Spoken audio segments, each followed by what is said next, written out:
Selamat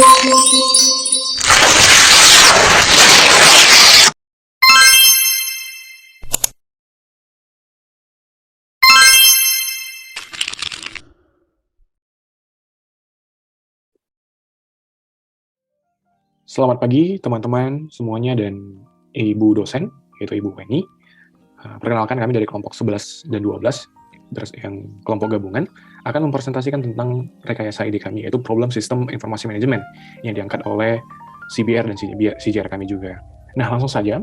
Pada kesempatan ini, konten sistem informasi manajemen yang kami dapat dari CBR dan CJR kami, yaitu pertama ada tentang keamanan, pengertian keamanan, yang kedua tentang seluruh lingkup yang menyangkut definisi keamanan, yang kedua ada manfaat keamanan sistem informasi, pemanfaatan seluruh sumber daya yang ada di perusahaan, ada jenis-jenis ukuran keamanan sistem informasi, yaitu ukuran keamanan yang akan digunakan di perusahaan, dan juga perlindungan dari kerugian terhadap data, karena kita tahu banyak data yang berubah setiap harinya dan setiap tahunnya.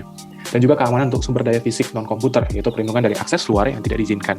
Dan juga keamanan untuk perangkat keras komputer, yaitu perlindungan dari akses orang komputer yang tidak diizinkan. Dan juga keamanan untuk data dan informasi yang kita tahu sering bocor. Dan baru-baru ini ada juga beberapa kasus yang telah terjadi, yaitu Jorka. Nah, ada juga ancaman internal dan eksternal, yaitu ancaman dari karyawan, dan juga nantinya yang akhirnya yaitu ancaman dari hacker. Baiklah, pertama saya akan langsung bahas, saya sendiri akan bahas tentang pengertian keamanan. Nah, keamanan sistem adalah sebuah sistem yang digunakan untuk mengamankan sebuah komputer atau jaringan bisa disebut dari gangguan segala ancaman yang membahayakan, yang pada hal ini keamanannya melingkup keamanan data atau informasi ataupun pelaku sistem atau user yang telah menggunakan sistem informasi tersebut. Baiklah, yang kedua, kami akan menjelaskan tentang manfaat keamanan sistem informasi. Manfaat sistem keamanan sistem informasi ini akan disampaikan oleh Saudari Wawa. Saudari Wawa, saya persilahkan. Baik, selanjutnya masuk kepada manfaat keamanan sistem informasi. Pada perusahaan yang memiliki sumber daya yang besar, berupa bahan baku, sumber daya manusia, maupun barang jadi sudah saatnya menggunakan sistem komputerisasi yang terintegrasi agar lebih efisien dan efektif dalam memproses data yang dibutuhkan. Yang pertama tentang kerahasiaan. Nah, untuk melindungi data dan informasi dari pengguna yang tidak semestinya oleh orang-orang yang tidak memiliki otoritas. Yang kedua, ketersediaan, supaya data dan informasi perusahaan tersedia bagi pihak-pihak yang memiliki otoritas untuk menggunakannya. Yang terakhir, integritas, seluruh sistem informasi harus memberi atau menyediakan gambaran yang akurat mengenai sistem fisik yang mereka wakili. Selanjutnya masuk kepada jenis ukuran keamanan sistem informasi.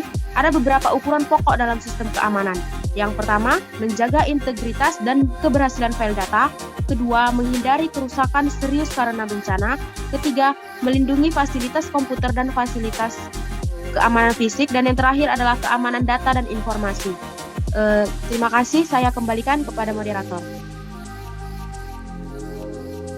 Ya, terima kasih Saudari Wawa setelah menjelaskan tentang kita lihat bahwa ada manfaat keamanan sistem. Apa saja sih? Tadi ada kerahasiaan, ketersediaan, dan integritas. Dan juga kita lihat bahwa adanya jenis ukuran keamanan. Nah, kita akan bahas tentang keamanan untuk sumber daya non-komputer. Ternyata ada juga ya. Ini akan dibahas oleh Saudari Fauzia. Saudari Fauzia, saya persilakan.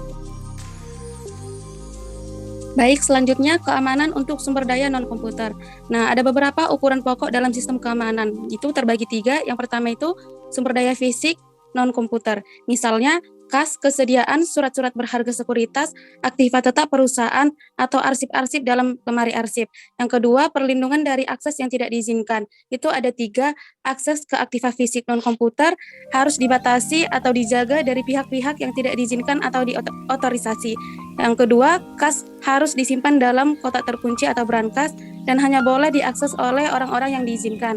Yang ketiga, menetapkan penjaga untuk kesediaan yang disimpan di gudang atau aktiva yang ada di administrasi dan pabrik. Nah, yang ketiga, perlindungan dari kerusakan dan kemacetan. Nah, ini melakukan pemeliharaan rutin atas aktiva-aktiva operasi seperti mesin, mobil, dan lain-lainnya. Selanjutnya,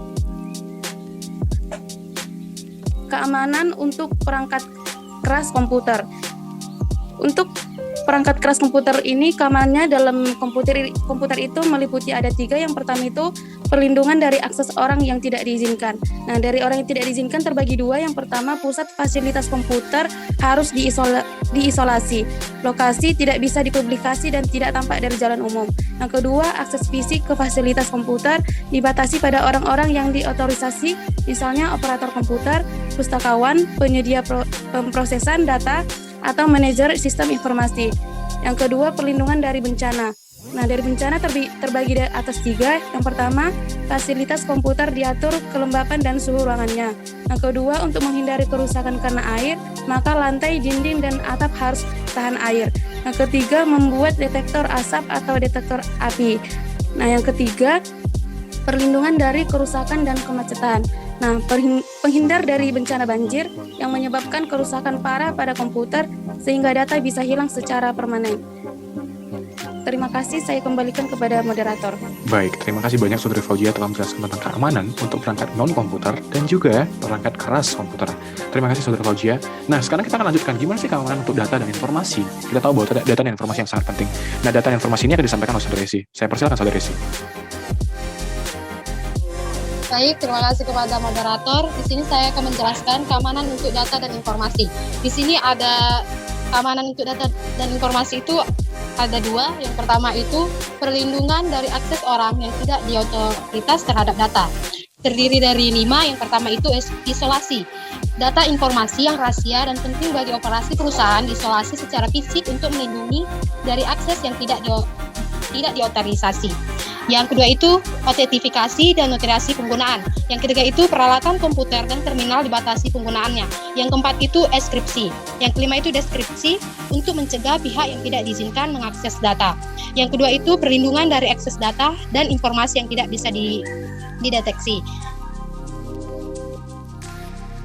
Selanjutnya itu ada perlindungan dari kerugian atau perubahan yang tidak diharapkan terhadap data atau program. Di sini terdiri dari 6. Yang pertama itu log atau catatan. Ini yang dimaksud dengan perpustakaan, memperlihatkan pergerakan dari file data, program, dan dokumentasi yang digunakan dalam memproses atau aktivitas lain. Yang kedua itu log transaksi, mencatat transaksi individual ketika transaksi itu dimasukkan ke dalam sistem online untuk memprosesnya. Log ini memberikan jejak audit dalam sistem memproses online. Yang ketiga itu tombol perlindungan 2 pada 3.12 Plovdisk. Yang keempat itu label file. Yang kelima memori hanya atau dibaca. Keenam itu penguncian, merupakan perlindungan khusus yang diperlukan untuk perlindungan basis atau data database. Karena beragam penggunaan dan program biasanya mengakses data secara bergantian dan terus-menerus. Selanjutnya, nah di sini ada pemulihan dan rekonstruksi data yang hilang.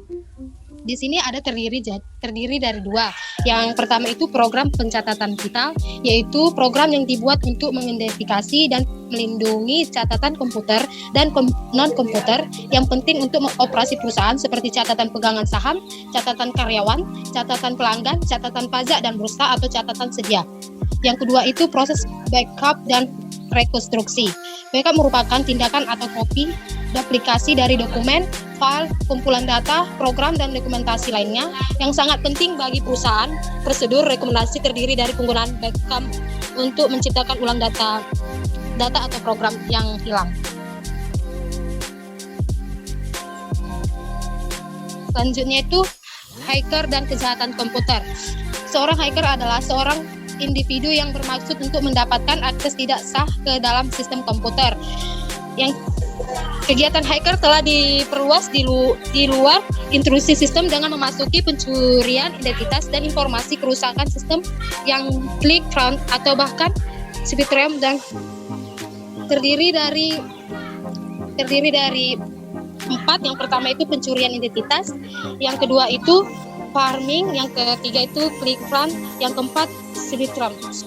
Sekian dari presentasi saya kembalikan kepada moderator. Oke, terima kasih Saudari Esi telah menjelaskan banyak sekali ya. Nah, sekarang kita akan menjelaskan tentang pemulihan dan rekonstruksi data yang hilang. Ini akan disampaikan oleh Saudari Miguel.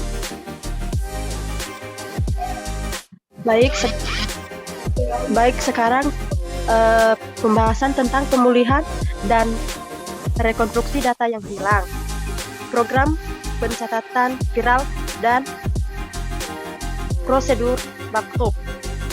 Program pencatatan vital yaitu program yang dibuat untuk mengidentifikasikan dan melindungi catatan komputer dan non-komputer yang penting untuk operasi perusahaan seperti catatan pemegang saham, catatan karyawan, catatan pelanggan, catatan pajak, dan bursa atau catatan sediaan.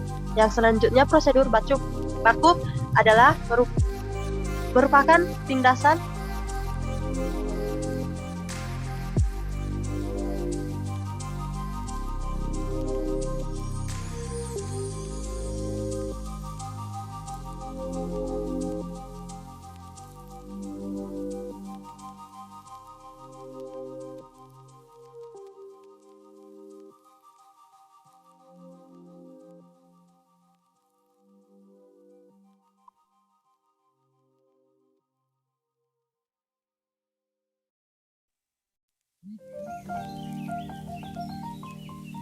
Prosedur backup merupakan tindasan atau copy, duplikasi dari dokumen, file, kumpulan data, program, dan dokumentasi lainnya yang sangat penting bagi perusahaan.